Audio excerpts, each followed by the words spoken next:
আসসালামু আলাইকুম ভাই bros, welcome to back another brand new video. আশা করি যে যেখানে আছেন ভালো আছেন, সুস্থ আছেন। আলহামদুলিল্লাহ আমি ভালো আছি।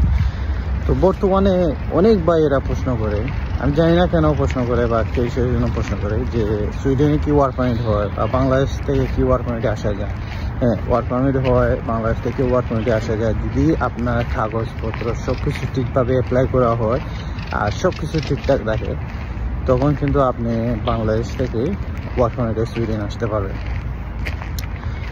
তো যেটা নিয়ম আর কি চেঞ্জ করছে বা যেটা অনেক হার্ড করছে, এটা সত্য যে আগে যেরকম ইজিভাবে সব কিছু দিয়ে দিত, সবার পারমিশন দিয়ে দিত, এইটা অনেক হার্ড করছে। আর বেতনের ক্ষেত্রে অনেক হার্ড করছে, অনেক বেশি বেতন এখন, যেটা আপনার বর্তমানে 28,600 ক্রোনার মতো আপনার বেতন থাকতে হবে, আপনাকে দিন আসতে হয়।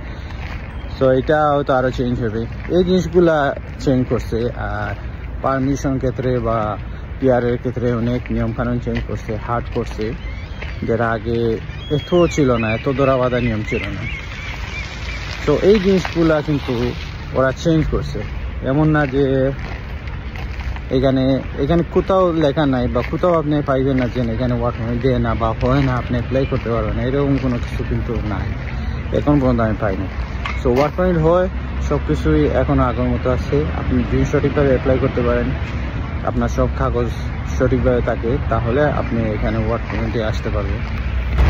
সো আশা করি যে বা যারা এই প্রশ্নটা করছেন বা জানার ইচ্ছা ছিল যে এখানে হয় কি, ওয়ার্ক পারমিট হয় না দেয় নাকি, এইগুলা আপনি হয়তো আনসারটা পাইছেন।